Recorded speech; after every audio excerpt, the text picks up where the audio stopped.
A series that continues to deliver on every level here at DreamHack Open Fall, and a complete 180 from G2. They sweep Astralis off their feet and steal Dust 2 in a clean 16-2.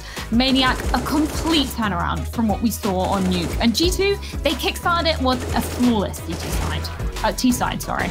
I mean, they say online Counter-Strike is a weird world where anything can happen. Well, in this world, G2 completely turned around that series, and there is a man that we need to mention from the get-go. It's Nexa. As far as I'm concerned, he is the hero of that map for me. Not only strategically, I think he found almost a perfect tactical plan against Astralis. First of all, focusing on Catwalk 2 or 3 times in a row, then hitting the B-bomb side whenever Astralis really had to put 3 players on towards the A-bomb side, and then individually topping the charts, kills left and right. His lurks, specifically in the post-plant situations, he unlocked at least 3 situations with late lurks, either through CT spawn or through long, to really put the nail in the coffin at the end. So Nexa, thumbs up. Tip my hat to you, man. If you can do that on Inferno, we really have a game.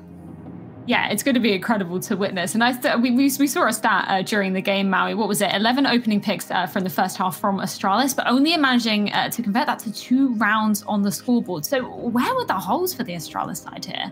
Yeah, Astralis, you think if they get that many opening picks that they're going to just be coming away from that half just flawless, that they're going to be owning. Usually you're going to expect Device getting a lot of those picks, and when he's able to find those, you know, they can just set up into their nice defenses. But the thing is, and what is so deceiving about statistics, is that only 5 of those kills were untraded. Every single time that G2 were actually losing that opening man, it felt like it at least, that, or at least 6 of the times actually, so I do know the number, it was just instantly traded. It's just that it's not that they could set up after that it was some nice opening frag that they're able to peel off from the situation, set up into a nice 3-2 defense.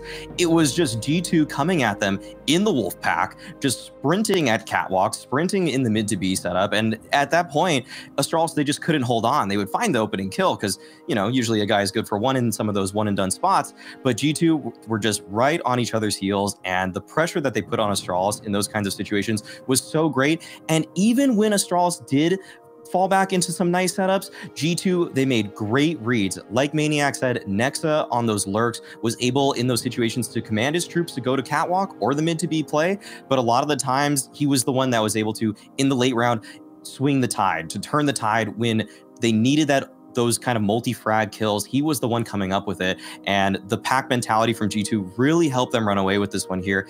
And it draws the question for me for Astralis that where is the utility help? Because usually when players are in some of those anchor positions, like at the A ramp, for example, there's flashes that are just raining above them. And for this game, it felt like Astralis maybe just weren't setting up some of their anchors in positions that you would usually expect. So I don't know if that was maybe due to the economy, or maybe just the flashes coming out a little bit too early, or maybe just straight up G2 just hitting their shots anytime they needed to. Yeah, and I think that perhaps leaves some question marks going into the 3rd and final map of this series. It's going to be Inferno. Just yesterday, Maniac, we witnessed Astralis clean up a marathon series against Heroic, again, incredibly close on this very map. So I'm wondering, if you're G2, how should you be continuing the momentum that you've just found on Dust 2 coming into this map? Well, weirdly enough, I don't think you should focus on those two too much. Individually, you're feeling confident. If you're Nexa, you're in the zone right now. But this is going to be a much more tactically battle than it was on Dust 2. Granted, the skill was enough. They could play the simple Counter-Strike. Now you're moving on to Inferno, which famously, for the longest time, was Astralis, I don't know, Eden Garden, you could say. Everyone was removing Nuke against them, so they got to play Inferno, and they had that crazy streak. What we have seen from them versus Heroic, to me, that's the good old Astralis, which means very clean, not giving away kills, protocols left and right to make sure they're taking the first areas of the map without any casualties. And G2, I can tell you this from talking with Malek, they know how to play against Astralis on Inferno. They know that they have to be careful in the first 20 seconds. Yeah, I'm so excited to see what they're going to be bringing. And I like the point you bring up there about the confidence, because they found it on Dust 2. We know G2, some of the players on here, like Kenny S, such confidence players, such emotional players. So I think this is going to be an absolute banger of a map to close it out. But that isn't all the action that we've been witnessing here at DreamHack Open Fall. We actually have 2 other games going on at the same time. Vitality versus Fnatic. We checked in with that earlier, and it's actually gone to 1-1. Vitality managing to clinch it. Look at this ace from Rasuta. Absolutely beautiful. All right. I could see Vitality bouncing back from that first map deficit. I didn't think they would destroy Fnatic on map 2, but it bodes very well for the viewers watching that game now, a 3rd map. And now we see FaZe. Something tells me they've been a little bit annoyed by the loss of that first map. They just wanted to make a statement. Listen, it was nice to play with you. Now let the big boys play. It's incredible as well because it's 1-1 across all of the games here. So the playoff deciding games, they're really going the full distance. And I'm looking at this FaZe versus Saw game, Maui. You were saying FaZe not too comfortable on nuke usually. So potentially, we're going to be seeing a lot more from FaZe coming into this. Yeah, I think the final map there is going to be Train. So that's one that FaZe are not known to be great at, but it is one that they have shown some promise lately on. So they, in fact, were able to choose the decider there between Overpass and Train. So if they got the choice to actually play Train here, I assume that they're going to be coming out hot once again. That being said, Saw, that's not a map that they're too unfamiliar with by any means either. So it's actually been one of Saw's best maps. So this is a little scary for FaZe here in an elimination match. It's been such an exciting day of Counter-Strike here at DreamHack Openfall. Of course, it is not done yet. G2 pushing it to a third. It's Inferno after this.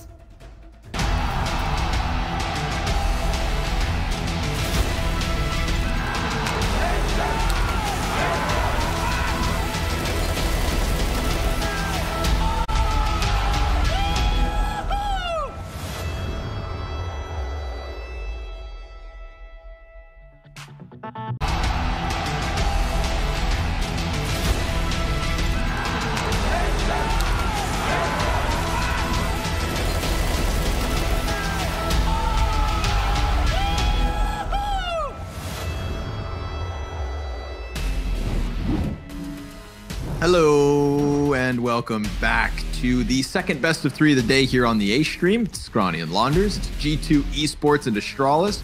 And we're still not quite sure what happened on Dust 2, but Mohan, they bounced back.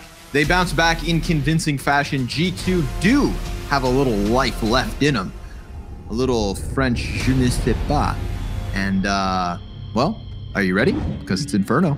Yeah, I mean, this is the perfect end of the series. Like G2, it was a home map for them on Dust 2, but recently they've been losing it. Suddenly they 16-2 Astralis, their biggest win in recent memory. They're on for the series. I don't know. They're standing in the face of statistics right now, so maybe they break some more ground here with Inferno. I would love to see that be the case. But I think Inferno will be even harder than Dust 2. I think that's fair to say. Okay. Now, luckily, it's not like they just barely walked away with a win on Dust 2. So even if it's harder, it could be 10 rounds harder, and they would still win 16-12 or something like that. Point being, it was a blowout. This one's close. I'm all for it. It's Inferno. It's meant to be close. It's meant to be the provider of golden map 3 experiences. Very fond memory here on Inferno. So let's buckle in for it, folks. We're at the minute mark in the first pistol. We've got to reel it back. It's the start of the game, not the end of the blowout. And for that reason, lots of games ahead. Yeah, it's an interesting setup here on the CT side. Almanac just showing face and dying, but no one's biting just yet. We've got 2 players back on the B site. They could lead them forward here. Kenny S, will he end up just dying to the boiler player? No, he actually grabs a frag. And now I think this is where things get very interesting because they could go back to B. But again, there's still 2 players camped out here. I don't really know who this favors. It's a weird one, right? Yeah. 2-2 setup here, but at least the Molotov gets extinguished by the smoke, so Jax isn't panicking. Kenny's committed. They go for the split. The old wraparound. Going around through CT spawn. Device going to lead the charge up from Banana. And the defenders on the B site, they've got 10 seconds to just hold this bomb off. Nexa dies empty-handed. Hunter, he comes in, but he gets a good idea as to what Glaive's up to, giving chase all the way back. Glaive with the jumping headshot. None of this makes sense, but Kenny S with 3 on for the ace. Has to figure out where they're at, and Mad just blasts him into the depths of the golden pond. Oh, baby. Astralis, what is that? Was it a good round or was it a bad? Like that's the weird part because Astralis, they take so much time that there's question marks as to like, did they give themselves enough time to make a play like that? But then they also get there in time. And if Hunter, he gets the kill onto Glaive, it's a whole different round, really. Glaive gets the jumping kill on Sandbags after having to fall back while reloading. It's strange. It almost worked out really well for G2, leaving 2 players back in the site. But you gotta like the call from Astralis to, first of all, just take Arch in that way. just like read the setup perfectly. I just don't know if they felt like there was going to be 2 players still in B or not. Right. That's the question mark for me that we'll probably never get the answer to. But what's crazy as well is even if there was 2 players in B, I think it was Nexa who was back by Coffins, and he gets kind of caught off guard by Glaive being through construction. And it's not like he could get that 90-degree one tap to the head. He gave chase to Glaive knowing how lit he was, but Glaive just barely, like 3 times, gets around corner after corner into the jumping shot. Gunner, I know you're out there. I don't know if we have the replay for it, but seeing as things are slowed down here with a tech issue, I would love to see how Glaive managed to pull that off. I mean, that was Hunter, wasn't it? Who was chasing him around the corner? Hunter, right, sorry. Yeah. Yeah. But yeah, it was like Hunter didn't even play it badly. It felt like he was going to kill him at every single turn. But it was just, it was never enough damage. Yeah. Yeah. And had that not happened, like let's say that engagement is an instant headshot, right? He hears Glaive running, turns and snaps him. Oh, thanks, Gunner. So he's reloading. Hunter's like right on his tail. And then had to be like that. He does love a jumping shot. Sometimes it be like it do. Yeah. But point being, of course, if he's not so distracted with that Glaive kill, don't forget there was like, what, 6 seconds on the clock at that point? Yeah. If he's able to focus on the bomb site itself, then that's something. But let's take a look at another game. Stododo here on the B site. A 1v3 by the looks of it. This is Saw versus FaZe Clan. Saw has a map advantage. They won the first map of that series. Looked like FaZe just closed their second. So 1-1, kind of where we are as well. Huh. Fancy that. Yeah, that Dust 2, I guess Dust 2 is the key for bringing back a series these past 2 games. Great lighting here. Is that Hunter? Yeah, man. That's like an angsty teenager. Hunting in the dark. Screen's back on. Maybe because he's restarting his PC. Oh, it would make probably sense. what it was. Wait, how would we have his camera then? Oh my I'm not god. going to ask the hard questions. Maybe he's restarting his monitor. That reminds me of when like my mom didn't really know how to use a computer when I first got one. I was like 12 years old, and she got mad at me for being on the computer too much. She'd walk in the room, and then she'd turn off my monitor, and then assume my whole computer was turned off, and I'd make a big scene. Oh, damn! Turn off my computer. Come on, mom! And then I just flipped it back on. She left. Oh, I was such a bad kid. Luckily, you've made up for it since. That's true. All right, I guess we're out of freeze time is going. Okay. We're into it. Well, welcome back, everybody. Thank you for your patience. Hunter's going to get closer and closer and closer. And he's close enough now. Close enough for G2 to kick off this second round of Inferno. Astralis pick up the pistol. G2 coming in with a little curb purchase, picking up what they will. Deagle's in the mix. But obviously Astralis gunning for that clean start. We've had some back and forth rounds after pistol round wins. So, that was always going to the favor of G2, or rather Astralis. After G2 picks up pistols, let's see if they can do it to them.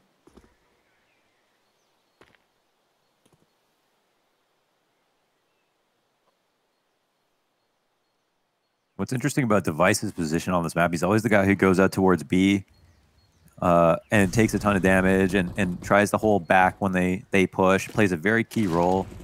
And it's quite a scrappy position for the kind of player Device is. Usually just a star player who hangs back a bit, but Crazy Trey's going down in mid as this setup has been given up in Almanac. He's got the Zeus. He's up close, but is it going to go off of footsteps? Oh my god, imagine. That was very close. Good try. Just a little, that's a hilarious perspective from the T's coming around. There's just this fancy shine of light. UFOs perhaps inside of smoke, but connects to nothing. Kenny S also trying to go with the glass panel wall bangs, but not lining anything up. Goes back in for the fight to Device and wins it, in fact. 1 HP to spare here. Man advantage even. So Astralis gonna have to buckle down. Magisk with 2. S the tag the easy third, and Astralis will convert despite losing 3 players. What will be the buy? Kenny S on 4, and is Kenny S on form? How did his Dust 2 go? I feel like we did see a lot more confidence from him in that last match. in the last map, excuse me. And on Nuke, he had like one good round, but it was an overall stomp, so I'll not look too much into that. Kenny S was second behind Nexa. Nexa had a 1.94 rating on that map, 125 ADR. Holy smokes. Woo.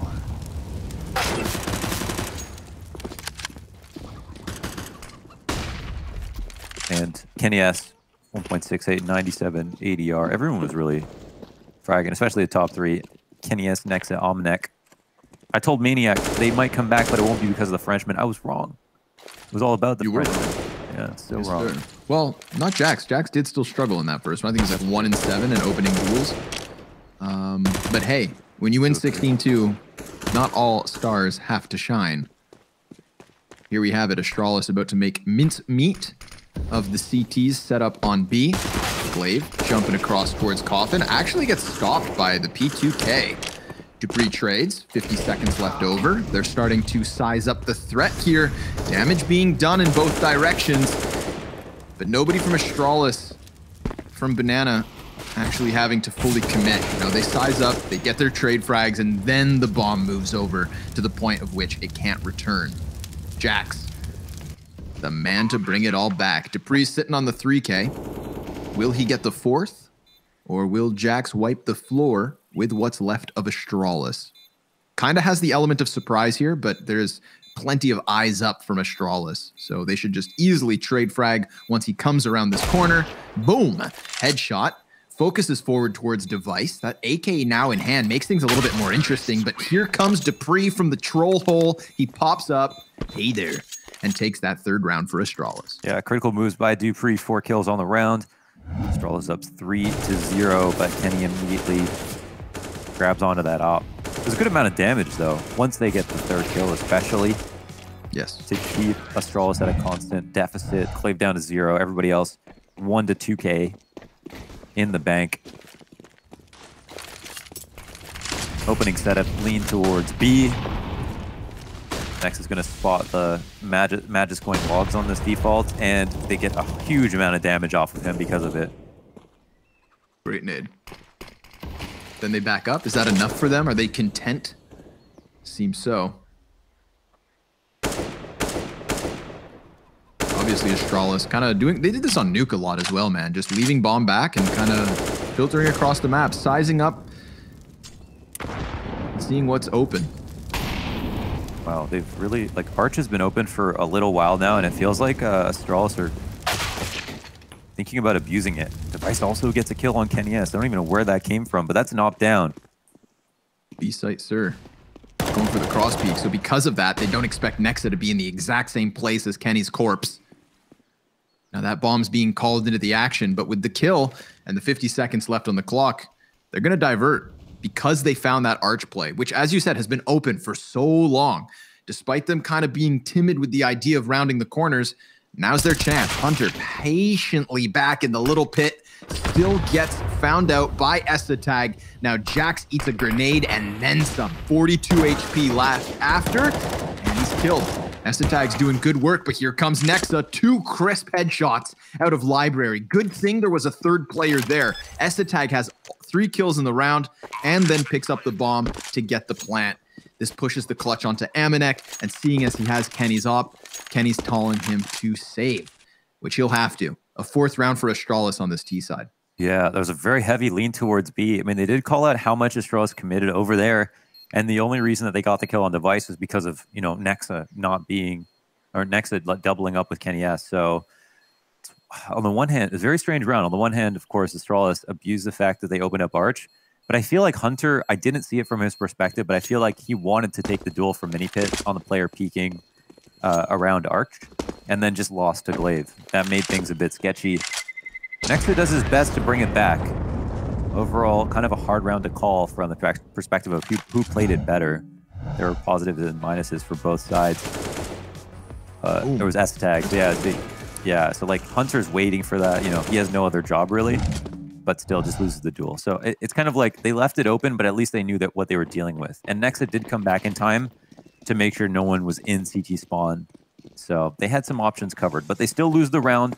Astralis 4-0, and it's a force up for G2, half force, that is. Trying to put some stilts underneath Kenny S here, trying to keep him up and standing. Sometimes on rounds like these, you know, we get that really fluid Kenny. He'll go for the left-right combo, hit you from mid, fall back to B, but he starts off patient right from the gate, and hey, it works. Yeah. I think what happened just now is Amanek was sprinting out of the bomb site. Device peeked around the corner to try and catch it because he was very clearly stomping. Kenny S is ready for it. So Device was expecting an easier fight and no scope in on him. This does actually facilitate the 4-man pistol stack at the A site. It's the Kenny S show towards B.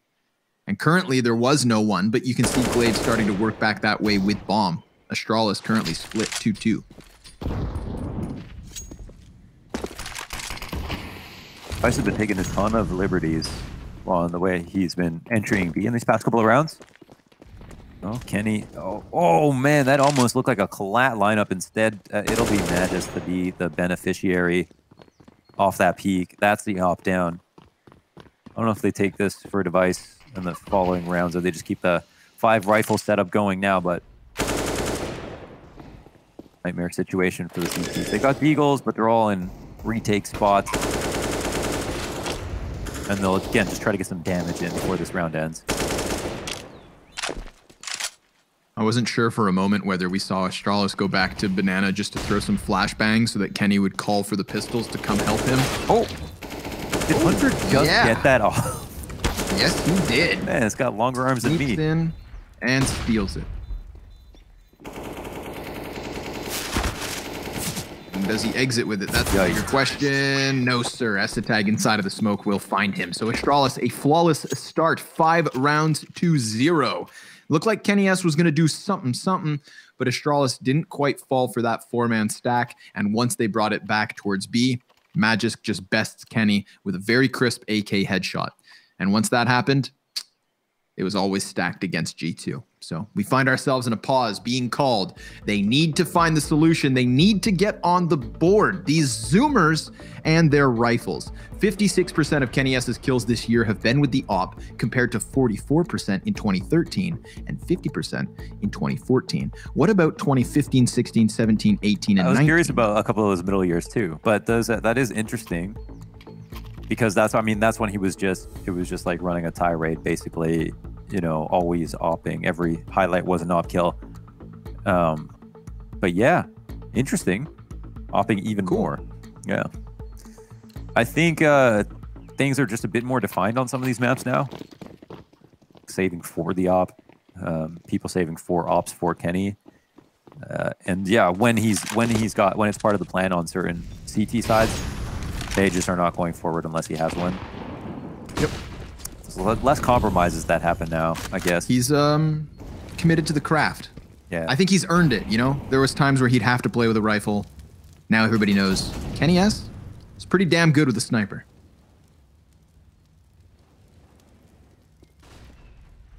Narrow angles being held towards apps. They won't find anything over there. Man. Ooh, or do they? In fact, Dupree, where's the? Oh, okay, yeah. Another great nade to the logs on Magisk. Hunter, does he get this kill? That's the question. Instant dink off onto Dupree, and it'll upgrade into the cheaper but more powerful AK. Looking for a spray. Esatag takes more damage than Hunter, and their upper player. That's fine. Good kill by Kenny S as well. And now the bomb will scramble back to sole remaining teammate of Device, who's been entering B quite often.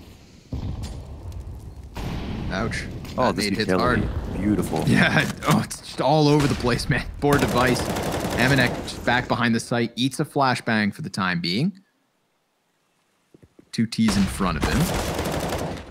One over the top. Kenny S throwing flashbangs and really making this one easy. Device, because of that utility, is on 17 health, but he crosses paths with Nexa, shoots him in the back of the head, and tries to get one over towards New Box, but Kenny comes in with the op and G2 on the board. I would love to see that first kill because I really didn't think Dupree was going to take a duel from Boiler to Balcony, but he made that one work. And Kenny S then doing work, shut down everybody else. Yeah. Oh, that was Hunt. Sorry, that was Hunter, and he was inside of the halls in the corner and waited for Dupree to come and clear stuff out. And no, he was in the halls. Yeah. Was he in the hall? Oh my goodness. I thought Dupree was in Boiler. Got the kill out Balk. My eyes deceive me. Too many monitors. Too much action. Too much octane in this third map between Astralis and G2. Yeah, this one's a confusing one. It doesn't feel like they're both playing. I can't put my finger on it, but it feels like Astralis are playing a little bit different than they normally do, and the same can be said for G2. But I'm sure a lot of stuff is changing for G2 right now. Either way, somehow the money's been destroyed for Astralis. They are looking to even up, but yeah, I mean, I guess even though Astralis won 5 rounds in a row, on 4 of those rounds, they only kept 2 alive. So they're constantly at a money deficit. Good chance to recover.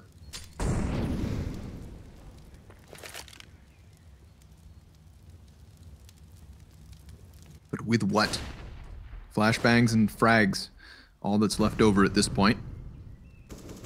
They could just crank the dial out of nowhere, come sprinting into this A site and try and take them by storm. That's exactly what's going to happen. Hunter just trying to reel back into cover, does get into Arch in time, holds his ground with a 2K. Magisk will best him. Now a second AK picked up here for Astralis, and the Deagle trying to do some damage, but it's Nexa inside of the small pit, and now Magisk, relegated to the bomb site, is skewered by Kenny S. 2 kills for him once he shows up. And is he ever showing up, Mohan? 10 kills, 5 deaths for Mr. Kenny S. Yeah, Maui said it. Oh. The hands are getting a little hotter. Oh my God, rain? Rain? Whoa. Rain? Okay. When it rains, it pours. Man, he might get Coach Loud next. How sick. Heavily requested. Okay, so Maui said it. You know, they don't want to have Kenny S get that hot hand, but on CT side Inferno, I mean, he can be everywhere if he's smart enough, and it seems like he is right now. His brain is bulging.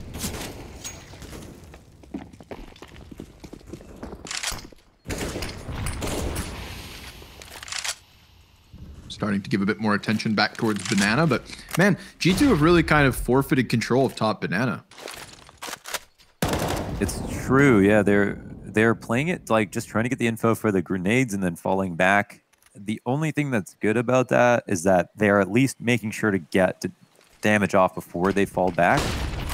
Okay, this is a full XP coming. Oh, and a great flash. I mean, they turn from the first, but not the second. The 2 trades come in, and now, I mean, it's basically a save. You just don't even go for this. That's a wrap. But yeah, just like you're saying, they spend a little bit of time there, but not too much. And I think Astralis do feel like they're able to get up to Car so easily. Why overlook that opportunity? Why don't we try and execute?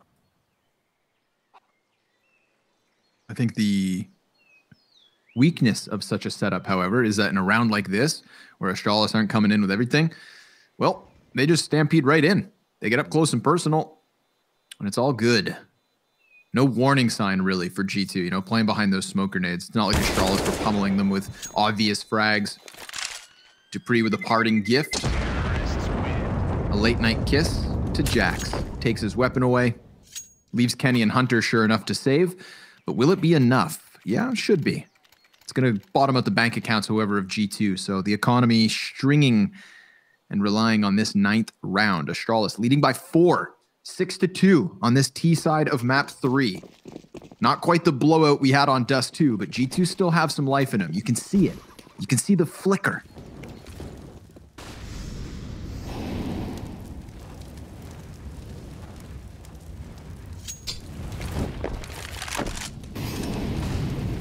Draws were quite hard to read there. I think I don't know if they threw any nades to clear out top car if that smoke came out. So I think they might have wall cleared it and there was no one from G2 there. So there was their call out moment, and that was what made it hard for G2 to pull any rotate. We saw previously G2 were playing 3B for the first 30, 40 seconds of the round. That helped out a little bit. At the moment, they're feigning the retake to top car. Kenny S moving out for a pick device. Will he be a victim? No, he's gonna end up falling back, and they'll trade glances, but that's it. No damage. Just sizing each other up.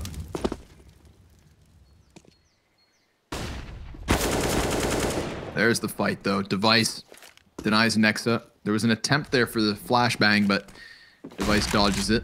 Sends one back the other way. This is going to keep G2 split 2 men apiece.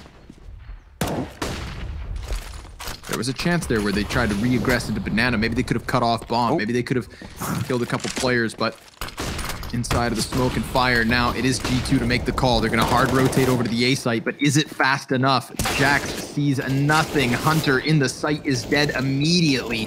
All of Astralis arriving on the bomb site in good time. Sure, Jax will get one from Pit, but that's it. It's similar to the last round where once Astralis make their move, they overrun the site so quickly, there's not even a chance to justify the retake even. Yeah, that round is so strange, man. There's been a number of these, but basically you could see the communication was off because I think Almanac might have been he was standing there in front of the smoke at top Banana or inside the site, and then I think Nexa mollies behind the smoke where he's standing, and then he has to fall back. But Astralis weren't coming into the B site. B top of B site was smoked as well, and Almanac surely knew that. So not exactly sure what happened there, but the entire time it was Astralis running towards A, and if for whatever reason they don't know that it's not B, then that might be why they get caught off guard over there. So yeah, strange gap of the communication. Not exactly sure what happened, but Astralis took full advantage of it. And from Astralis' perspective, I mean, they're just like, it's like they're going dead silent and then suddenly just charging. And it seems like it's very difficult for G2 to read. They also, G2, to be fair, tried to get the info at the top of Banana, flash retake it, and took that peek twice, once with an AWP, once with Nexa. They just lost the duel with Nexa. And sometimes that can be a bit too much. But what's this? A successful force? Or half by? Looking good. Yeah. Kenny's got one. Hunter with the Huandig. Magic's got Bomb now. And he heads towards B. Astralis had a player per extremity. The bomb carrier had to make his choice. Nothing personal, Dupree, but he starts to walk back now as well. There's a world where they get into this B site. It would be a 3 versus 3 if they wait long enough for Dupree to show up. And of the 3 players in this position, it is the AWP and the AK included.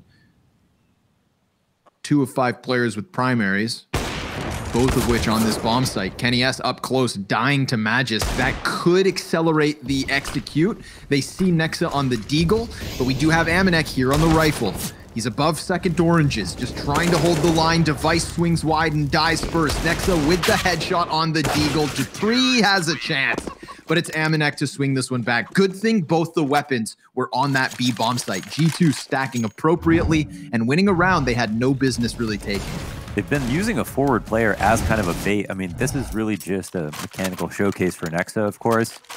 Trading out, ideally they go 1 for 1 there, but Nexa grabs 2 and Almanac goes ahead for the 3rd kill. That one's a lot easier because they're already rattled, but yeah, they're trying to lure them forward into B by presenting this first fight early. But after they lost Kenny S, I mean, that's just not the one you want to lose. It's a little bit dangerous at that point. So yeah, it's very gambly. It's very 50-50. It looks like this first some of these side executes. Wouldn't have been surprised if Astralis won that round at all. Turning their attention towards top bracket. Magis is turning up the tempo as well. Not for that incendiary. I think he flies around the corner. They're smoking into CT spawn now, and it is a gap in the defense at Arch. G2 are taking Hall's control, but man, there's no telling what's going to happen on this round. Oh, damn. Good spam damage. Estetag versus Jax. Jax will get back alive, but barely. Look at this mini-map. Arch is open. Next up, he's going to walk wide. Takes the headshot from Glaive, but still finishes him off. Amanek's deep position down on Banana. One of the first few times we've actually seen G2 make those aggressive moves down Banana. and it nearly pays off, but it's not quite enough. And this is when that wallbang damage between Esatag and Jax really comes back to bite him, because a 2v3 retake with these grenades is doable. But does Jax want to risk his life? He has to. And Device takes it from him before he even has a chance to make the clutch. Hunter, 1 versus 3, but Magus, instantaneous headshot, 3 frags on the round for him, and 5 rounds of the lead for Astralis. And 16 on the half. Magus is 16-4 already. We're in round 12. Glaive was talking about on HLTV Confirmed recently that Magus, you know, he didn't really mean this to like bring attention to his form, but was just saying, you know, Magus cooled off a little bit when he took over some of the IGL responsibilities. Understandably. Obviously, yeah, not to say that Magus is not Magus. He is crazy nuts with this rifle, showing it right now. Beautiful stuff. The T-spawn of the old Inferno was inspired by the Sacred Garden at Mission San Juan Capistrano. Cool. You've seen a lot of people from the Counter-Strike scene kind of there, wherever they are. Jordan Hudson Gilbert? Yeah, because it's in California, correct? I think so. Yeah, it would make sense. Either there or somewhere else. One of the two. Dignitas Counter-Strike taking a trip down there. Remember seeing Heather? I think maybe DJ's been there too, once or twice. James Bardolph just went to what's that wingman? Canals. Map? Canals. He just went to Canals IRL. Excuse me. Canals is a full-fledged map, and it's really good. Oh, is it? Okay. Oh yeah, true. Said no one ever. You're like global wingman, right? So that must be one of your better maps, no? Yeah, and I'm an Ember Wolf in Danger Zone. Ooh. Just had to tell you. Kills coming in from Banana. Little M4 peek around the corner, Launders. It works out for the first frag, but then it's turned back on its head. And everybody for Astralis is so forward on A that they don't have the bomb.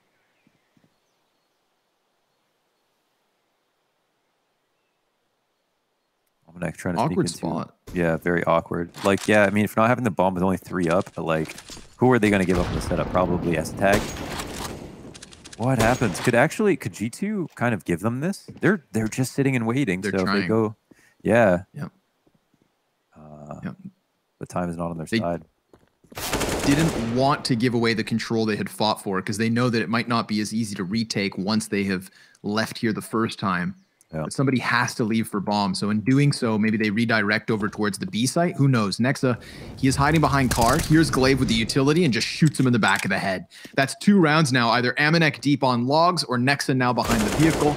That things go well for G2 on the Banana aggression. But it's back from short A that Astralis still stay and try their damnedest to get in here. Amanek pops up from the little pit, but Esatag has the bomb site, the bomb, and potentially the plant. He comes off of it. Now he needs the kills. He gets the first and had a chance at Nexa, but it comes to the 1v1, and G2 find a 4th. Yeah, he had a chance at the duel. Of course, he could have planted, got spammed down, decided to go for the round win, doesn't grab the round win. And now that results in a situation where Esatag is maybe just going to play with a pistol. Not sure. He's got a bit of money. Okay. They go down to 0. They're going for it. AK and Galil. So here's a way back for G2 into this series. Double op setup to top it all off. Amanek and Kenny S split up now. They don't really have to stack anything. Oi. Oh, yikes. Okay. Hot tamale. Good Deagle headshot. It's a way to start the round.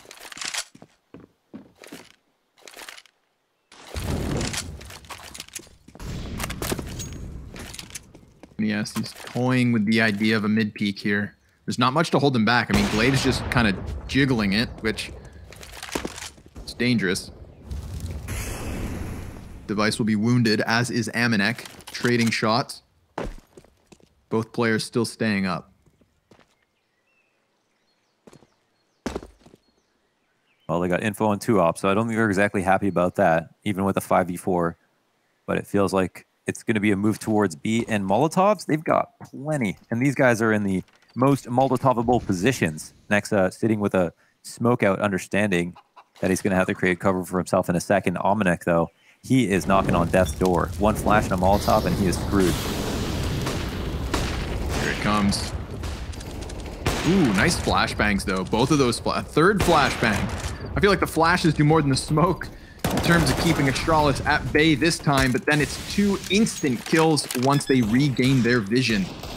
Look at the damage though across Astralis. I mean, there was a chance here where this one slides back the other way, but it will be a 9th for Astralis. Kenny S and Jax having too much to lose to try and justify this 2v5. I mean, let's be real. This half really kind of lingering above G2 like a guillotine. They can see it wavering in the wind, but it's yet to fall just yet. They need to squeeze a couple more rounds out of this half and then hope for a good offense. Yeah.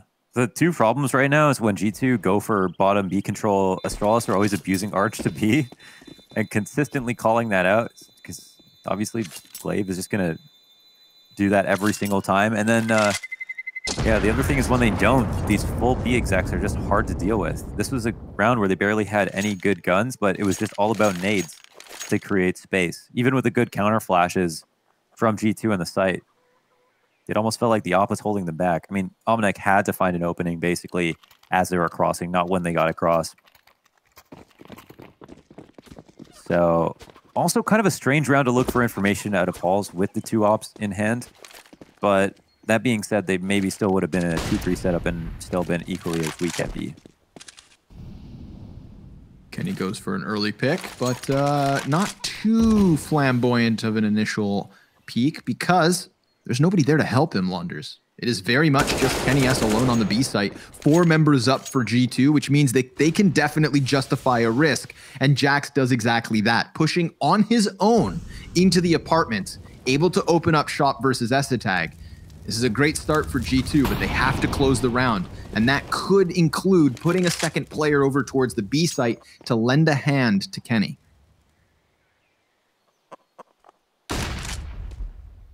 Unless he comes forward. Though it is a broken man. Jax on 13 HP. Kenny, what kind of lines does he have? The boost. Oh, it's into the leg. The boost keeps him alive. Try. Kenny S is low, but Jax and Kenny S combined about 30 HP. Kenny S will make the big rotate around, but Kenny S and the S is for Swift. He'll find that first frag and stay alive with the man advantage. S is for Swift. The S is for Suave. Probably also Stellar, because him getting that second kill gets the movement forward here. Look at G2 feeling a little more invigorated than their last retake attempt. Kenny S wanting to put the fully HP'd players in front of him so he can just give Overwatch. Bomb ticking, more than halfway gone already. So here it is. The retake attempt from Amanek gets shut down and nobody else is actually making a move. It's as if they don't even have time already. They're trying to get out from cross, but they can't. It gets completely culled, completely cut down by Glaive. Kenny maintains the AWP, but a 3-piece from Astralis' in-game leader gives them their 10th, leading by 6.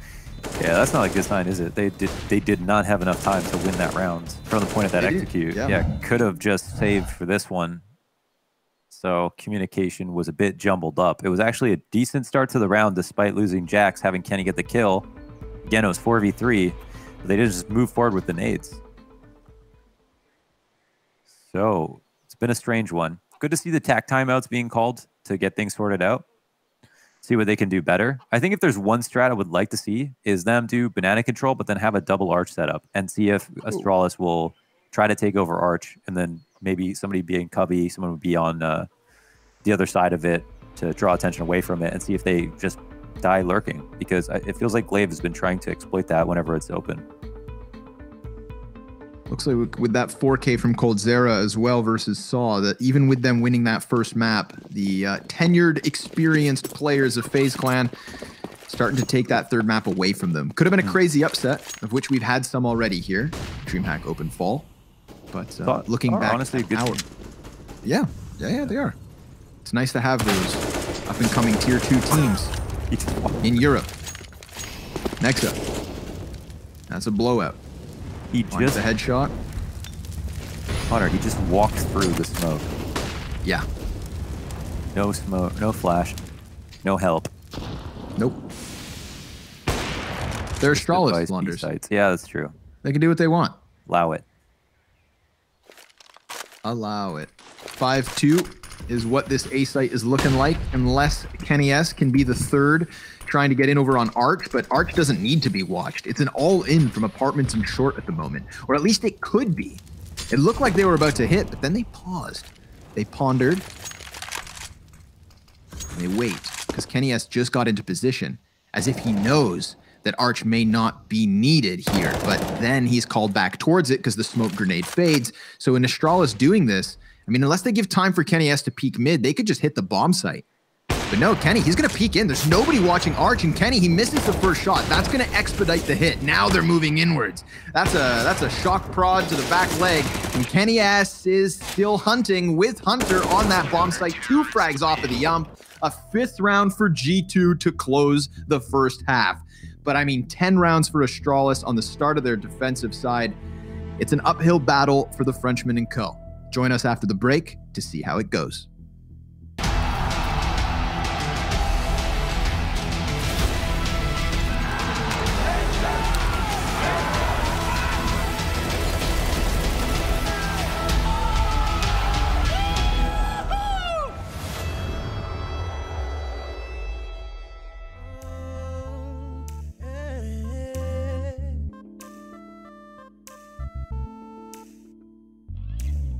You can catch me on my MySpace page. Get locked and hit me up on AIM. We can chat in a private chat room. We can watch movies on night too. Who knows?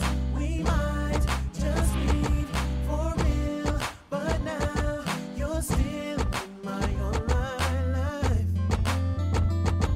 Well, my online life. My online life. Oh, my online life.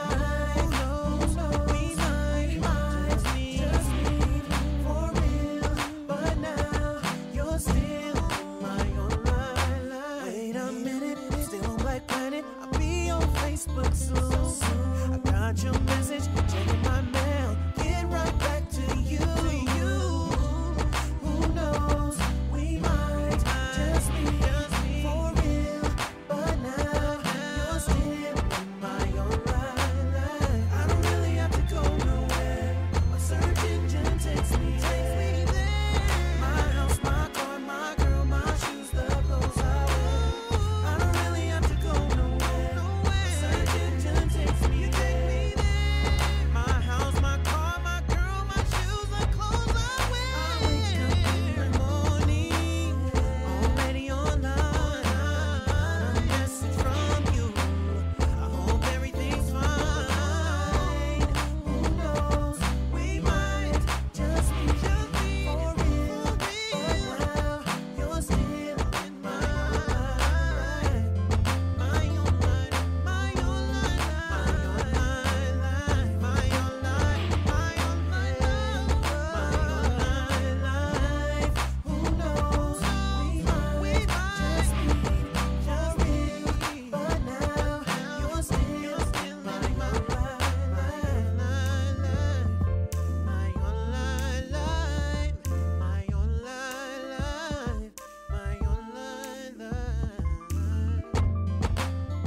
Bust another move, get on down.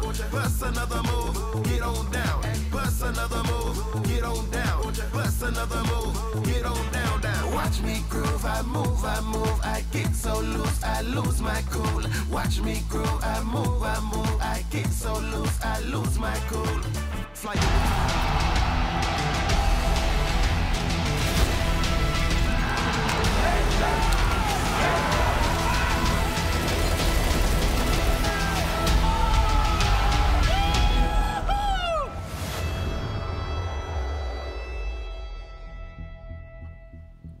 Ten 5 the lead for Astralis. Launders, do you have something to say? I have a question.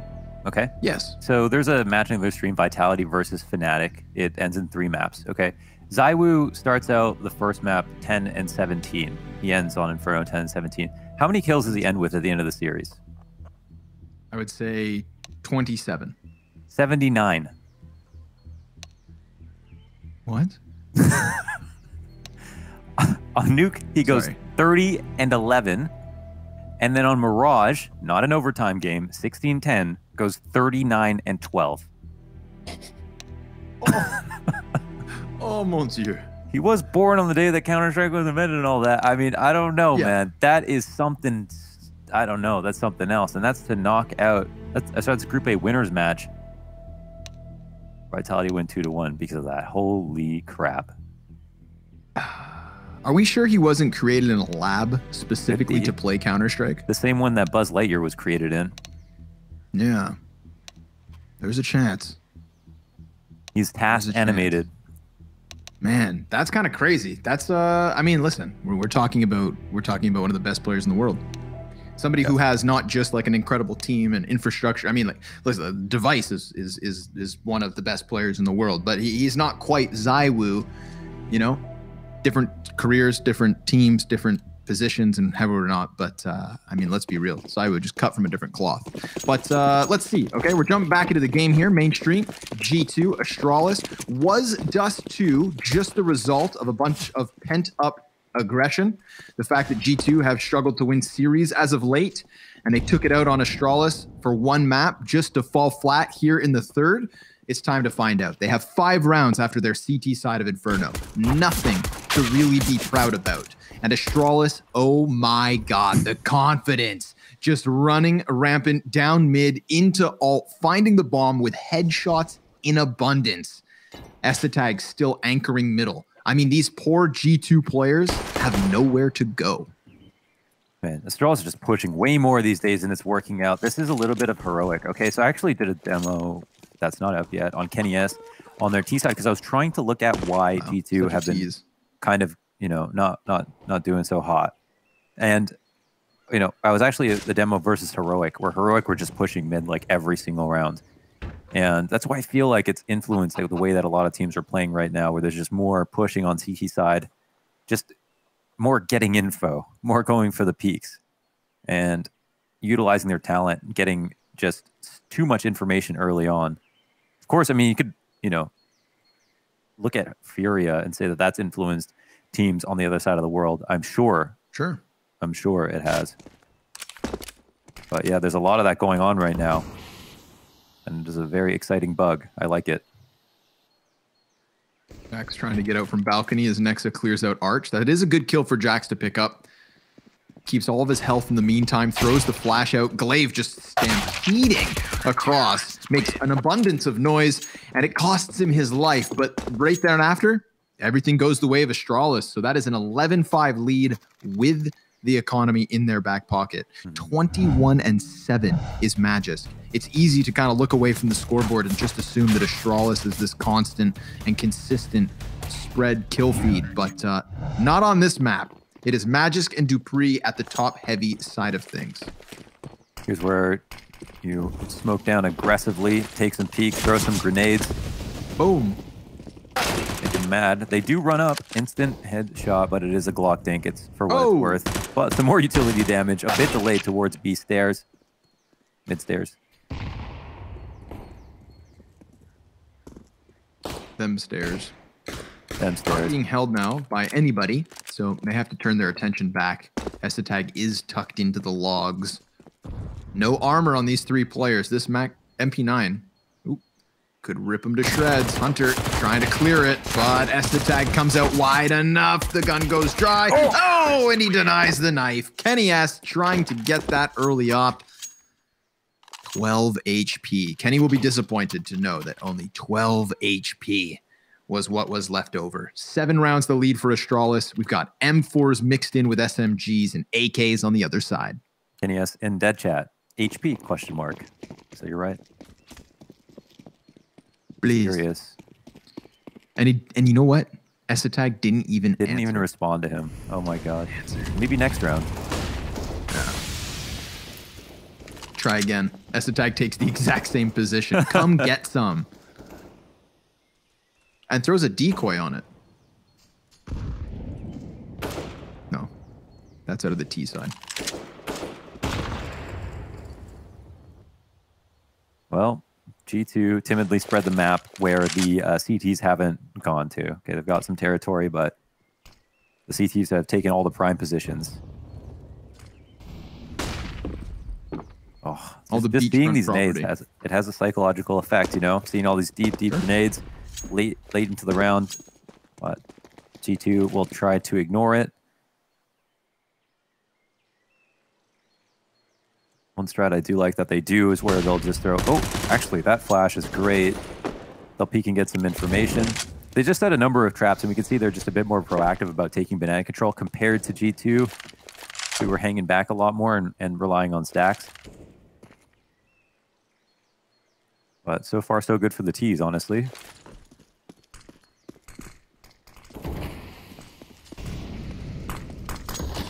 Gotten the numbers advantage over towards this A site. It's just a matter of following through. Getting that post plant in a state where you can just hang on. Because you know Glaive and Esatag are going to come retake if it's a close one. Kenny S unable to trade. Dupree with the MP9 double headshot. Shuts down everything. Half of the T's got through the fire, the other half were held back. Now Aminek's gonna burn one out of the corner, but Magis instant headshot, and Nexa comes wide from Arch. Ooh, he gets two. But there's no time. That's the biggest issue. No time. They were forced forward as the clock expired. Astralis leading 13-5. Unfortunately, the long and short of that is that they have to trade Dupree on cold, otherwise they can't even get the round started. The setup was great, and Dupree played one of the best spots he could for having just an MP9, but, you know, that's just the guy that has to die in that spot. But yeah, the player in the back of the site just holding, you know, for the apps run out. He's in a great spot, and as long as Dupree doesn't die, he has no reason to look anywhere else. And Device will go ahead and take a pick down mid, confident versus Kenny S. And he'll immediately make a fast rotation over all the way to the B side, actually. And I think maybe to allow his teammates to rotate out. Don't know. I guess Esatag will stay down there. Maybe not.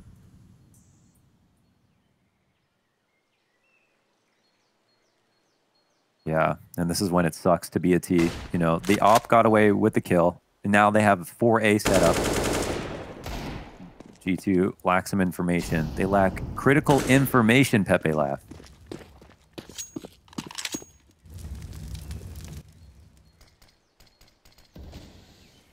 Flash to the top of mid. They burst off it. Nobody there to actually stop them.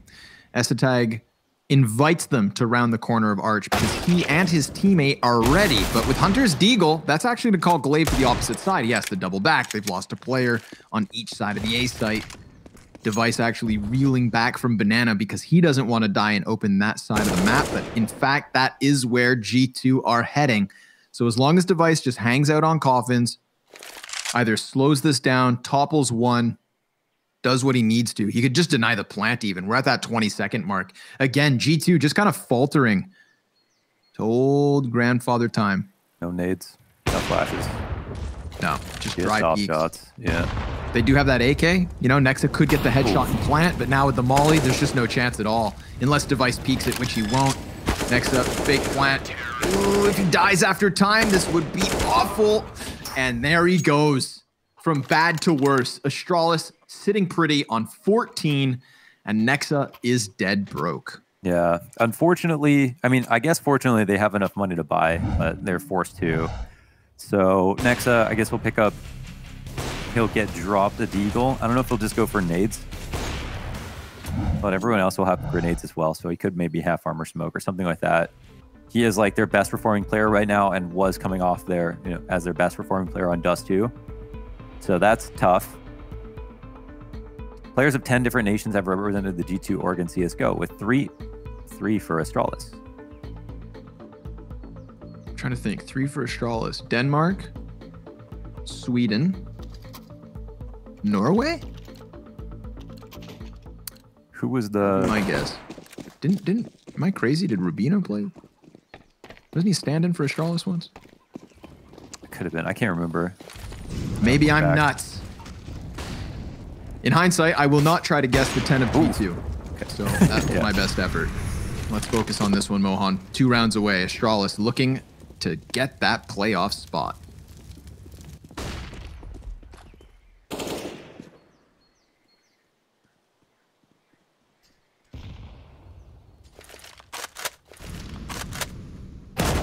the kernel, the temp here, yeah.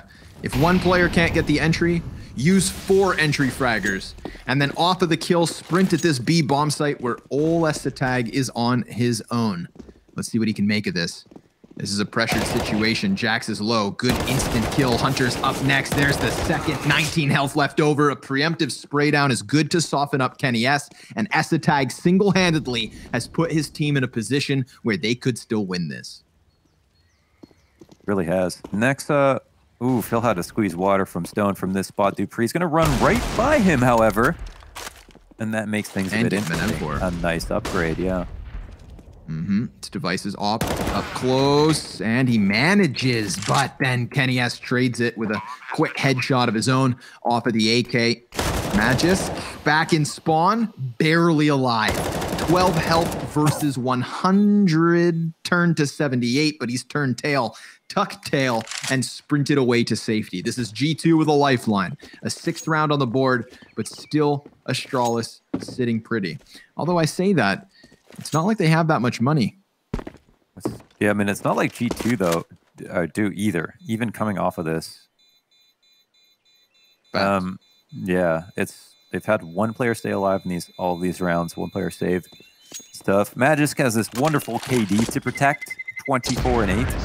Nice 3.0 KD, doesn't want to touch that at all. Gonna carry this gun forward. Yeah, I don't know if they try to do something interesting here, like Magis buys another gun. Yeah, actually, they'll just go for it.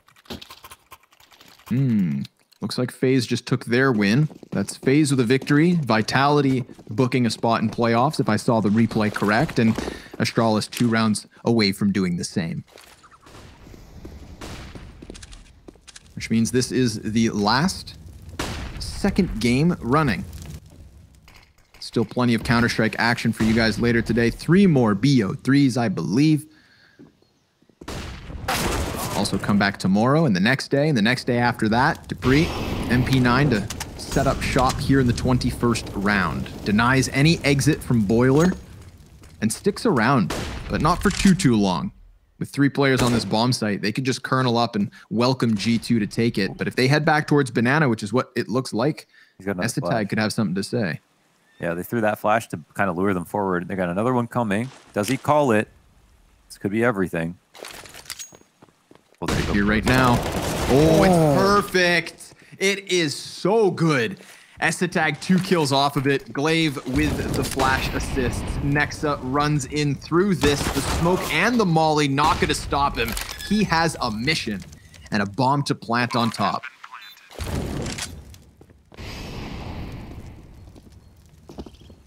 They've got a smoke for Banana, which makes things harder for Hunter here. And Very 1 true. HE. There's that smoke, but he gets in front of it, Mohan. Hunter actually goes for the peek. Yeah, he's putting himself in a really tricky spot, and Astralis will make that retake happen with ease. So, Esatag and Glaive. We call that perfectly timed teamwork. Yeah, we do. 100%. That was like, I mean, the first flash, he could even not want to see somebody, right? Because it just lulls you into a false sense of security. You come up Banana thinking that they've already flash retook it, and you're like, all right, well, we'll now be able to enter B in here. No one's playing anti-flash. They instantly eat it, all 3 of them. They're lucky to even have that trade come out at all.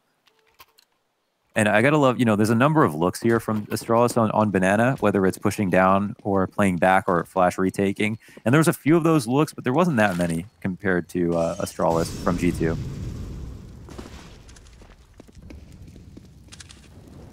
Nine map and match points. Oof. It's not for elimination, but it would be G2 versus Heroic in a decider best of 3. And Astralis getting the easy route to playoffs. Well, I say easy, but I mean victories over Heroic and G2 aren't the most simple of wins. Here it comes. Meant to be a big burst, but Hunter actually gets blinded in the process. And now everybody's really bottlenecked. Glaive! Oh, he peeks in. That could have been tremendous damage, and it is. He gets a frag and an assist as Esatag comes to bat. And Kenny S needs to bring it back and keep things alive. 1v4. knocking on the door of the B bomb site, but they all got so fumbled inside of the utility, and Esatag's gonna finish this one off. It is the victory for Astralis. Damn, they didn't even sweat on that one. That was pretty nuts. I mean, coming off that win on Dust 2 as well, it's a nice confidence win for G2. We could talk about that. They pick it more, you know, a very strong performance, but a kind of a weird series where both teams looked strange in different parts of different halves and stuff like that. And overall, I mean, it's just constantly impressive what Astralis can do in these situations. And that Inferno was just a stomp. What more can you say about that one? Yeah, I feel like it kind of puts us right back where we were at the end of Nuke. It kind of puts the cherry on top of the series and reminds us of what is really the situation between these two teams. A very hot Astralis in the playoffs, and G2, hot or cold, seems to depend on the map. But Dust 2 is back, and I think that's a sign of good things to come, perhaps. We're going to go ahead and throw this one to a break. Launders and Scrawny done for the day, but still plenty of Counter-Strike, so don't go too far.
Inferno was the decider here in our Group B finals matchup, and the Danish dominance would prevail once again. 16-6 and heartbreak for G2 after an incredible performance on Dust 2, but their journey at DreamHack Open 4 isn't over yet.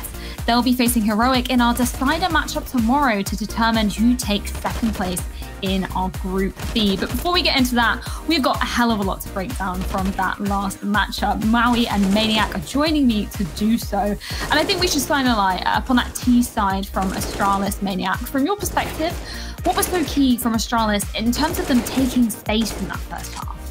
I feel I could pretty much tell you the same I said on Nuke, which is basically Astralis always being in control. As Maui was talking about in the green room, their mid-round calling, was pristine. And the way they switched gears when they decided to accelerate on the bomb side and take people by surprise was always good. Entries left and right. We're probably going to talk about Jax and the difficulties he's had in the pit. I think that was a massive, massive issue for G2 in that game. He was never able to make the difference. And if you flip over that equation, you think about Magisk, and he was having one of these games once more. There's something about Inferno and Magisk in this tournament. He keeps popping off. I think he had like 24, 25 kills. So for Astralis, my first conclusion is there is still discrepancy in their level, depending on the map that they have played. We've seen a huge difference between Nuke, Inferno, and Dust 2. But on the maps that they dominate, they do it right. Yeah, 25-8 for Magisk to end out that map. It was a similar thing to what we saw yesterday against Heroic, Maui. And I want to pick up on that sort of pick control aspect. We were talking about it yesterday, how Magisk was able to sort of turn the match around with Heroic and seal it out with some of that crucial pick control. Do you feel like that's something, you know, as Maniac was saying, that Jax was kind of struggling here and giving Astralis an opening to get into the site? Yeah, it does feel like there's been a bit of a dip in form for a couple of the G2 players. Nexa and Hunter are still doing very well, but Jax has slipped just a little bit lately. Kenny S, though, I think is probably the biggest picture for me as I try to tell the story of what's going on with G2, because in that game or that match, they only had 12 rounds across 3 maps on the CT side. And usually you're going to look to your Opera to try to convert a lot of those rounds for you. So Jax, he had a tough time in pit, but Kenny S as well. I feel like the problem with him is that the mid-rounding from Astralis is great, don't get me wrong, but it's a lot easier when Kenny S really just announces his presence every time he rotates across the map.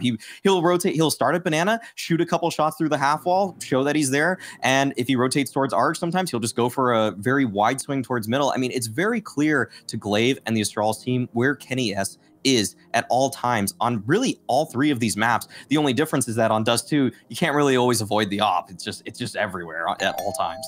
Yeah, and maybe speaking, actually, you know what? I'm going to hold that thought because we have a very special guest joining us. It's Majus from Astralis, man. Thank you so much for taking the time to join us. Congratulations on that win. Thank you very much. And I want to start off by asking a question about you personally, because we've seen you actually really coming into fruition on Inferno. Is there anything that you feel like you've kind of changed up? Because yesterday against Heroic, you were a huge difference maker. Again, against G2 in this matchup. How were you feeling so comfortable on this map? Well, in general, I've always been really solid on Inferno. I just feel like it's kind of my home turf. So I have a good idea of how to play both the T side and the CT side. So in general, I just have a lot of confidence on the map, to be honest.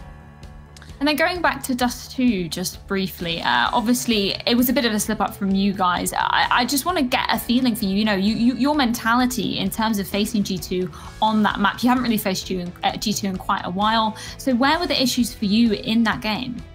Well, honestly, on Dust 2, we lost in the beginning of the CT side. We lost we lost a really unfortunate round. I think it was like the 2nd round or the 3rd round where they had pistols and stuff like that, where we didn't get to defuse the bomb in the last second because, first of all, EasyTag, he forgot where the bomb was planted, and I kind of failed Kenny S in the back as well. So I mean, honestly, we should have run that round, and they just had a lot of momentum going from there, and we just didn't manage to close it down. Honestly, we lost on both sides. Both B couldn't close down the B execute and the B split, and on A they couldn't stop the A execute. So in general, we were just getting destroyed, honestly. I just wanted to ask you, name EasyTag now. The news is out that he's going to go somewhere else, to Cloud9. I want to ask, what kind of effect does it have on you? Are you more relaxed? Is it like one last hurrah and you absolutely want to win this together? What kind of effect does it have on you? Well, I think I can speak for everyone on the team that we are playing to win. That's what we always do. And honestly, of course, we want to win a tournament. It's going to be the last time we're playing with EasyTag. So of course, it's going to be a good thing if we can end it on a high note and take home a win. So, yeah, we're going for the win. You were bringing up earlier how you think Inferno is one of your comfort maps. I would have said that earlier in your career that Overpass was probably one of your best maps. And today in the veto, you guys decided to pick Nuke, and I think there was a good case for Overpass as well. What made you guys decide to go for Nuke as opposed to Overpass today? Well, honestly, we are just the best or the second best team in the world on Nuke at the moment. So there's like no reason for us to not pick it into G2. And in general, I think we had a good understanding of how they were playing their CT side on Nuke, so that made it confident for us to take Nuke against them. And yeah, I mean, Overpass is a good map for us as well, but I think Nuke is one of our best maps, if not the best. So yeah. Well, thank you so much, Magus, for taking the time to chat with us. Fantastic to get to hear from you, and congratulations on topping your group here at DreamHack Open 4. Thank you very much. Fantastic to hear from the man himself. And I feel like it's really cool to get to hear from one of the players who had such a huge impact in that game, Maniac. We were talking about him and Dupree yesterday, again against Heroic. Huge difference makers even. Today against G2, massive difference makers once again. Yeah, you're right. And we need to pay respect to that. Also, the fact that Glaive is coming back, it's going to force Magic to kind of reinvent himself once more. I mean, he was already put in that uncomfortable position of having to be the IGL, where it's not his, his first calling in Counter-Strike. So he learned that role. He went with Sonic and with Glaive. Now Glaive is back, and they are kind of transitioning from, kind of passing the power from one to the other and finding their groove together. So obviously for him, I feel like that's an extra challenge. That's an extra energy he has to put into that. And it's great to see that on some maps, he's still just feeling it, and we can kind of have a sense of his power. Because let's not forget, before Magic's number dipped a little bit when he was in IGL, he was a main fragger. They took him for that. He was a turret. The Pit of Inferno is an example, and I feel like, I think I tweeted it, the more day goes on, the better Astralis will be. Right now, they still have a couple of weaknesses here and there. Glaive individually, I think, could still be an issue. We can see that he's not quite in the rhythm, but every day they get a little bit better. So it's just getting very scary. It was an incredible matchup to be witnessing, and only our second of the day, but there was also some stuff going down over on our B and C streams too. A bit of heartbreak for you here, Maui. You were exclaiming how you thought Fnatic were going to top the group, they were going to win the whole thing. Unfortunately not. Vitality have managed to take the win here. So Maniac, you must be pretty happy right now. Listen, it's just, all right, let me put it this way for the viewers at home. I think there are two players in the world who can decide to win a series on their own. It's Simple and ZywOo. And ZywOo dropped, I believe, 79 kills in that series versus Fnatic, and he completely, absolutely destroyed them. It's insane to see as well, considering what the first map, he only managed to get 10 kills. Yeah. To then turn it around, end on 79 frags, Maui. That's no easy feat. Yeah, if there's anyone that can do it, it's going to be ZywOo in these kind of circumstances.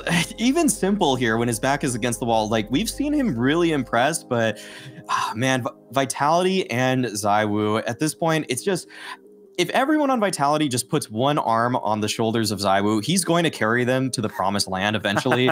And it's just, the rounds that he has are also just so ridiculous, because sometimes they're smart and sometimes they're mechanically incredible, and you just don't know what you're getting from him at any given time. So you got to give credit to ZywOo, got to give credit to Vitality for topping their group, but Fnatic, they're going to come back with a vengeance. I expect the rematch to come out. Yeah, what did you say again, Maui? You said they were going to win the tournament, right? Because I have my notes over Fnatic here. are winning this. Okay, they're all in the same room. And their powers combined. We've got it on stream now. We have it on stream now. That's all I wanted.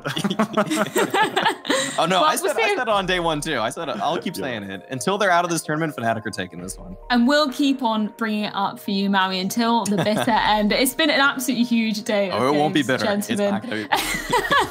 I love the confidence with this as well. But of course, we've got one more best of 3 series to be getting into. It's time to take a hop, skip, and a jump over to that Group D, where it's going to be North versus Sprout after this.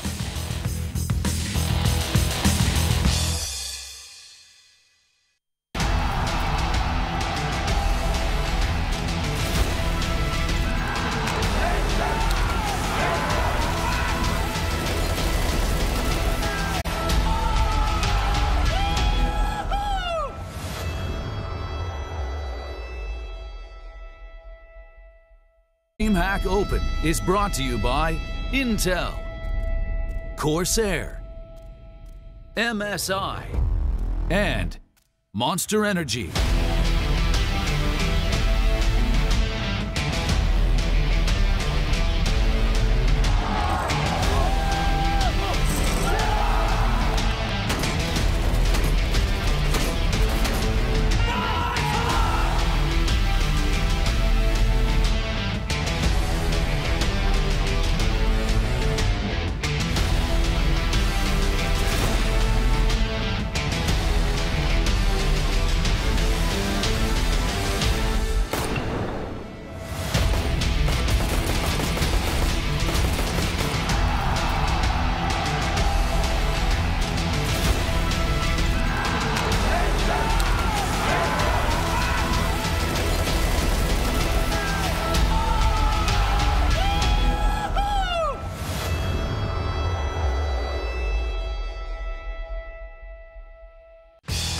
It's our final game of the day and a battle for the top spot in Group D. It's all kicking off as we're getting fired up to witness North clash heads with Sprout here at DreamHack Open 4. As always, I've got my lovely panel of experts joining me, of course, Maui and Potter joining me all the way from the US of A. Potter, pleasure to have you back here. You excited to be getting into some more CS? Absolutely. You know, in this last segment, I was watching Astralis playing, and then I saw Sudan tweeting out that clip of Zaiwu, and I was like, I've got to go to the third stream right now and catch the rest of this match. It was insane. Zaiwu was just popping off, and yeah, I'm ready for more Counter-Strike. Zaiwu has been looking absolutely nuts, Maui. We were talking about it when we were recapping some of the games before we jumped to a break. Yeah, Vitality looking pretty solid here. Yeah, absolutely. Vitality, it's hard to not root for that team when they have one of the best players in the world always popping off. Zaiwu, just the pillar of consistency for that roster. Yeah, it really is. And of course, we can take an updated look at our standings here at DreamHack Open 4. A match that we actually didn't touch on too much, that Group C matchup of FaZe Clan versus Saw. Both of them fighting it out to not be eliminated from the tournament. Obviously, Saw, unfortunately, being eliminated there. But Potter, they definitely gave FaZe a run for their money, taking this to the full 3 maps. Yeah, exactly. And you know, Saul, they've been kind of impressing, turning heads, even on the first day versus Godsent. There were some close matches as well. So certainly for these, I believe they're Spanish, most of them, some Portuguese mixed up in there as well. And these guys, they're impressing for sure. But FaZe, they finally woke up, right? I mean, we were all expecting them to come knocking and show us exactly what it took to make it to the grand finals just last weekend. So definitely, hopefully, this is signs of FaZe just charging up and getting better and better. Yeah, maybe they just needed a little bit of time to warm up after that win at IEM New York just a few days ago. Hopefully we're going to be seeing more of the FaZe Clan as this tournament progresses. But we're going to be moving over into Group D. It's not actually a group that we've had too much on the A stream here, so I'm very excited to be delving into this one. Bit of contention though, the fact that ENCE have been eliminated from this group already, Maui, maybe a surprise to some people looking at some of these names in Group D. Yeah, it's an interesting group, I'll say that. It's interesting that ENCE could not pull out a victory versus any of these teams here. NIP, they're bringing back one of their players. Threat was standing in for them for a bit, and so we hope that NIP can actually show what they're made of, because they've actually been doing quite well lately, even with their stand-in, their coach standing in. But that being said, North and Sprout are the teams that have both won their opening matches here. And these are teams that also, kind of in other groups, you would probably expect them to maybe come out in maybe second, third place or so, maybe even bottom out a group. But right now, they're the winning teams, and they're going to be facing off in just a moment. Yeah, and that's what we're going to be focusing our attention on as we get into the map vetoes for this final best of 3 series of the day. Potter, I am coming to you with this one. What are you expecting from these map picks and bans? Well, Freya, I hate to be boring here, but I think we're going to get an exact repeat of the last 3 series that these two teams have faced off against each other. It's been Dust2 and it's been Vertigo each and every time. I'm expecting the same thing here. Once again, Sprout to pick that Dust2, North to pick the Vertigo. Maybe North might change things up a little bit. Okay. Yeah. They're changing things up a lot a bit. So Train is going to be coming out. This is what I thought might happen, because listen, I know third time's a charm, but North, they've lost the last 2 times that they picked Vertigo into series before. I know that Overpass is their favorite go-to, but it's good to see that North and MSL are coming up with different sorts of win conditions, because Vertigo seems to not be it just for these last couple weeks. Yeah, and just looking at the map picks coming out, it is a replica of what we saw the last time these teams faced, actually in the qualifiers coming into this, but just a little bit of a mix-up with Train coming in first. We didn't actually get to see that played out at all. Interesting stats coming out here. I think maybe the teams aren't too familiar with this. I think that might be wrong. Yeah, that might be a glitch. Yeah, that might be slightly wrong because, as we've been saying, you know, those are the maps that we've actually been seeing these teams peeking into a little bit more favorably. But you know, talking about the qualifiers that they managed to come through and get here for Sprout, absolutely flawless from them. They didn't drop a single map, and you know, they beat North in the grand final. Of course, North still managed to get here by going down to that lower bracket. But it's interesting, isn't it, Christine? Because some of those maps were actually really, really close. Yeah, and you know, Sprout have been pleasantly surprising each and every turn. I touched on it just a little bit yesterday, but even at ESL 1 Cologne, these guys were absolutely showing up. So definitely, I think because maybe our expectations as a viewer is kind of dropped a bit, because we have to remember the superstars in Searson, the superstar in Keto, they left, they got moved to an upgraded team in Big. So definitely for Sprout, I expected them to fall off a bit. I expected them to have to rebuild and go through the process, but they're coming out swinging, and it's the duo of Polish players, and Diha and Snatchy. These two have absolutely been impressing. Faven thrown into the mix as well, putting up the numbers. So definitely Sprout, I'm not sure what to expect here, but North, they better be ready. Well, speak of the devil, and he may appear. Frankie actually had a chance to catch up with Snatchy ahead of this match.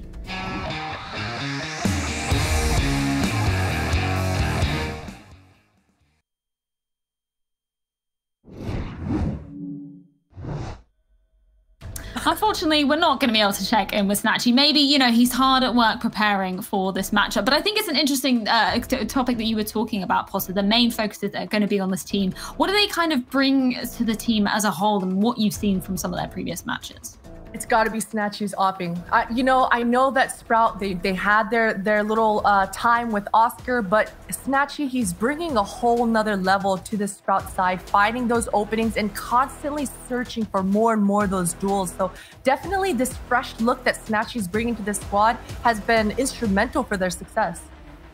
Yeah, and then moving over to the side of North as well. I mean, I literally just witnessed them getting knocked out of the Flashpoint qualifiers a couple of days ago. They lost to Gambit, then they lost to Fours in the grand finals there. So it's interesting, Maui, to see them actually potentially topping this group. I mean, from what you've kind of seen of them, what have you seen of their form and kind of how it's been developing recently? I think what's interesting about this team is that after losing a couple players, after they lost Valde, for example, it was kind of up in the air as to who was going to be stepping up as an individual on this team. And really, it felt like anyone had the potential to, but someone just needed to. And I think lately, Cajun B has actually been the most impressive player for me from this squad. MSL on the op, I think he's just kind of taking things a little bit slower, not trying to overextend sometimes, because I think when they were looking for that star, he tried to step up, but then the results were actually kind of bad. But now I think they're recognizing that the rifling in Cajun B, the solid play from Lekro, those players in particular are stepping up for me in ways that I just wasn't sure where the frags were going to come from. But now I think those two have made a case for themselves. Well, I believe we do actually have the opportunity to speak to Snatchy, so let's see what he has to say before this match. Snatchy, congratulations on your opening win against NIP. What is working so well within the team at the moment? I think that we have good chemistry right now. Everyone understands each other, and we have always good preparation for the matches. I think that our aiming is also on the point a lot of time. So I think that's the reason that we are playing really good right now. How do you set up Daika so well to get those multi-kills and close-out rounds on your T side? I think that we have like good mid-round calls every time from Timo. He's really good IGL. I think right now I can just tell that he's one of the best IGLs in my opinion. So it's always like his job, but also the rest of the team are also giving ideas and stuff like this. And I think that's make us really established team on T side. Thank you so much, and good luck, Snatchy. Thank you very much. Snatchy, echoing what you were saying there, Potter, it seems like the team chemistry is what's really propelling them forward in some of these games. Yeah, definitely. And you could see it, right? I mean, just because we have to remember it's an international squad as well, but the way that they're moving, the fluidity that they have in the server, it's definitely brewing up to be something special, hopefully. Well, we also got an opportunity to hear from a player from North. It's, of course, their newest player, Lekro. Lekro, it's an absolute joy to get to catch up with you. And now that you're wearing a different player jersey, can you tell me about how you're finding your time with North so far, given that you're in a whole new role?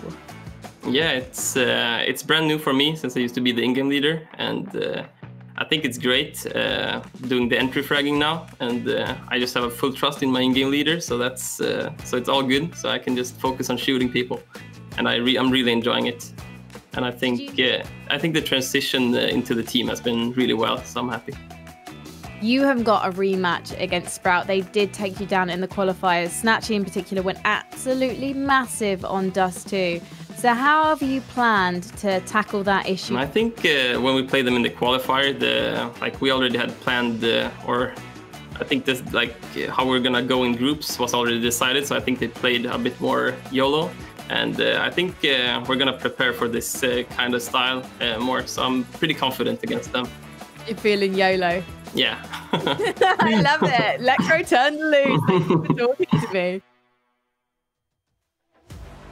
Preparation for the YOLO style of play, as Lekro describes Sprout there. And of course, as always, we want to see what you guys are saying down in the Twitch chat. Where are you going to be siding for this best of 3 series? Actually, got all the Sprout fans in the chat. 59% siding with Sprout there. But of course, I don't think we should wait a moment longer to be jumping right into the action. It's going to be an exciting one to end out our day, and it's going to find out who is topping our Group D. It's Sprout versus North, and it's coming up after this.